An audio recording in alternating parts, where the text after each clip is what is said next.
Hi, I'm Jamie. I'm an environment concept artist based in the UK, and the piece I'm working on today is for my personal IP, The Frontier.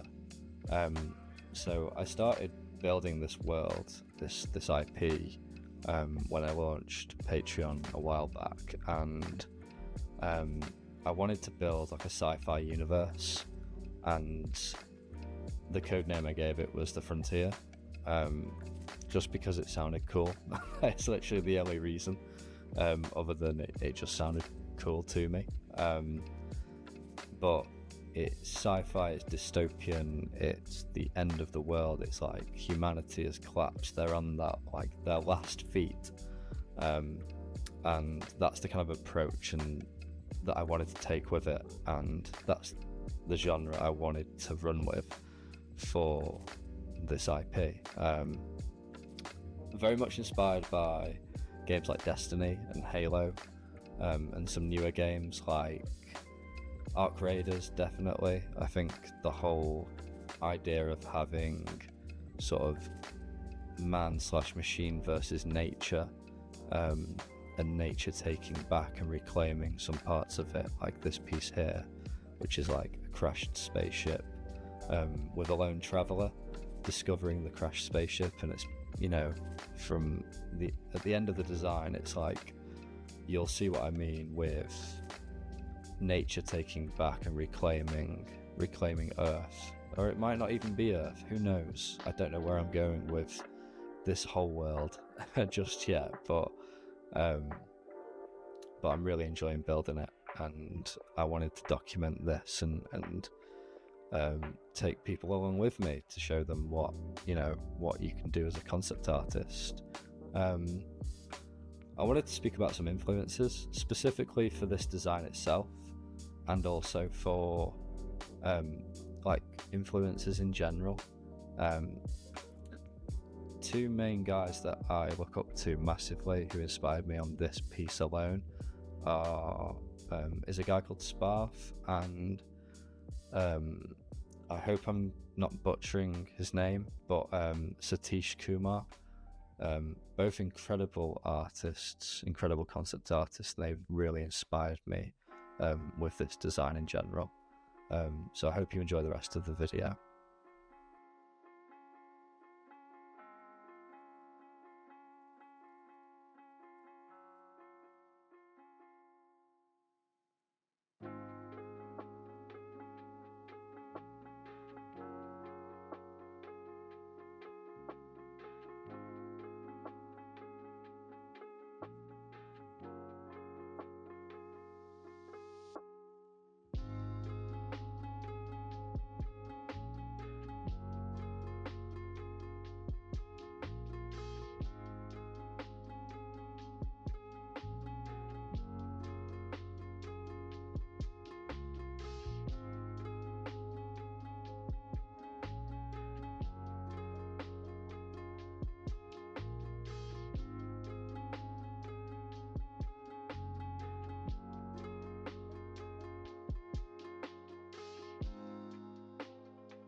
So I started this design with blocking out the sky to begin with, big brush strokes for the clouds, and I rushed straight into colour with it, and I didn't actually plan it out like I usually would.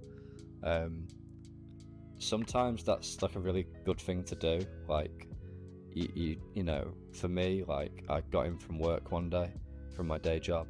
I came in, sat down at my desk, and I'm sure a lot of people can relate to this, but having the time to sit down and do research when all you want to do is artwork, it's frustrating. So with this one, I just got in one day and decided I'm just going to paint and see what I come up with.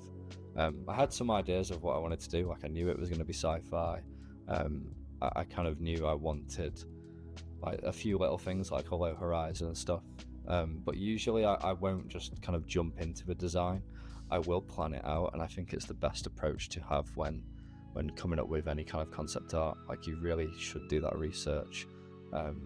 My mentor Hardy, he always says become a 5-minute expert, and I can't stress that enough. Like, and what he means and what I mean when I say like a 5-minute expert, like, just do your research. Like, spend as much time as you want on it. Don't just spend 10 seconds looking into a few images. Like, really sit down and think about what you want to create, because it can spark some really interesting ideas.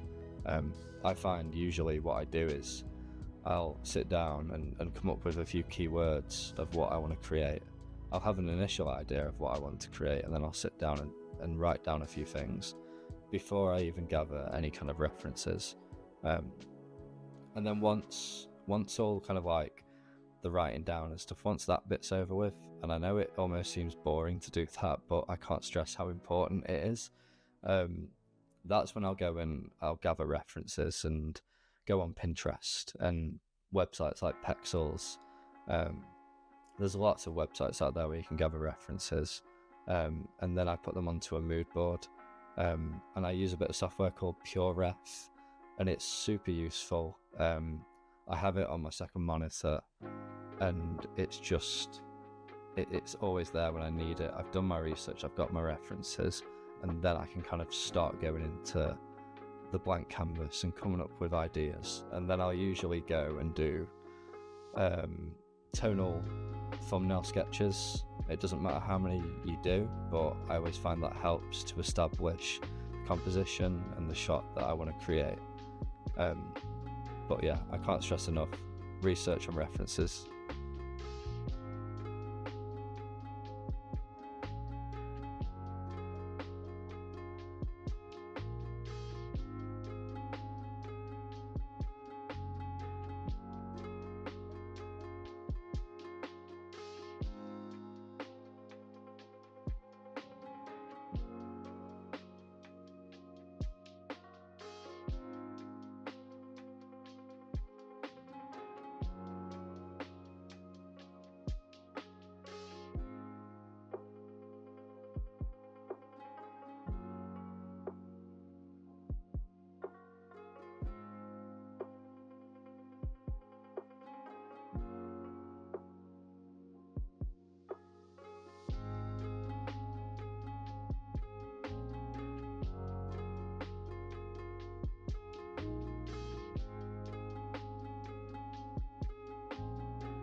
So we're nearing the end of the design, where I've added the little guy with the red cape. It's more of for a scale indicator on this one, to show how big the spaceship is and how vast the landscape is. But one thing I took away from doing this design wasn't any kind of technique or new Photoshop tool that I'd found out. It was more on the mental side of things, with how I approach designs and how I set expectations. It's been a gradual process for me, to be honest. Like, from when I started 2 years ago, it was like every time I came to sit down and do a design, I would think to myself, this needs to be the best thing ever. But unfortunately, like, it's not always going to be the case for me. Like, I need to have realistic expectations. It's like, if I'm tired one day, or it's been a mentally draining day at work, at my day job, then I might not produce the best thing ever. But just being able to sit down and actually sketch and design something is super important, and I've learned to not hold myself up to such high expectations every time I try and create something. And that's what I took away with this one, because I came in with no expectations whatsoever, and I was really proud of it when I finished it, and I'm still proud of it now. And this was only 3 weeks ago. But yeah, I thought I'd share that note. Thank you for watching, and I hope to see you back.